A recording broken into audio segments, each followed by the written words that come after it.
बिहार में जेडीयू से अलग होने के बाद बीजेपी आलाकमान छोटी पार्टियों से गठबंधन कर रही है। जीतन राम मांझी, उपेंद्र कुशवाहा और चिराग पासवान को बीजेपी आलाकमान ने अपने साथ जोड़ा है। लेकिन क्या इस गठजोड़ से बीजेपी महागठबंधन यानी लालू यादव और नीतीश कुमार की ताकतवर जोड़ी को टक्कर दे पाएगी? ये ऐसा सवाल है जिससे बीजेपी आलाकमान मुंह चुराते नजर आ रहे हैं। बिहार में बीजेपी की डांवाडोल किश्ती को संभालने के लिए पार्टी के चाणक्य अमित शाह ने खुद मोर्चा संभाला हुआ है।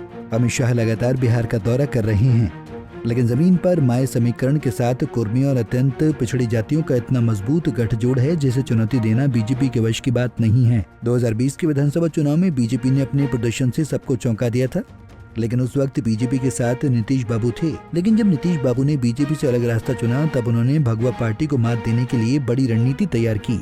नीतीश कुमार ने बीजेपी के कमंडल की नीति की काट के लिए मंडल 2 का आजमाया हुआ दांव चला। सबसे पहले उन्होंने जाति गणना करवाई और फिर इसी आधार पर नीतीश बाबू ने आरक्षण की सीमा बढ़ाकर 75% कर दी। इस कदम से नीतीश बाबू को एक बार फिर से अत्यंत पिछड़ा वर्ग और दलितों का समर्थन मिल सकता है, क्योंकि बढ़े हुए आरक्षण का लाभ इन दोनों जातीय समूहों को मिलेगा।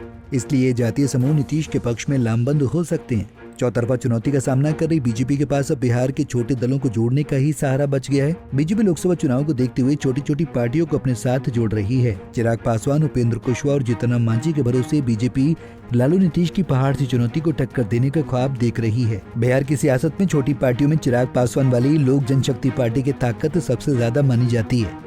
साल 2019 के लोकसभा चुनाव में एनडीए में शामिल इस पार्टी को 6 सीटों पर जीत मिली थी। हालांकि उपेंद्र कुशवाहा भी 3% कोयरी वोट बैंक पर अपना दावा बताते हैं, लेकिन कोयरी वोटरों का एक हिस्सा आज भी नीतीश बाबू के साथ खड़ा नजर आता है। देखा जाए तो महागठबंधन के पास बिहार में फिलहाल करीब 45% वोट हैं, जबकि बीजेपी के पास महज 24% वोट हैं। चिराग पासवान के 6% वोट और 3% कुशवाहा वोट जोड़ भी दें तो भी बीजेपी महागठबंधन से काफी पीछे है। साफ है, बिहार में बीजेपी 2019 के लोकसभा चुनाव वाला प्रदर्शन करने की स्थिति में आज तो नहीं है।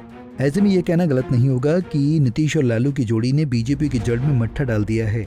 Bureau report, Punjab Kesari TV.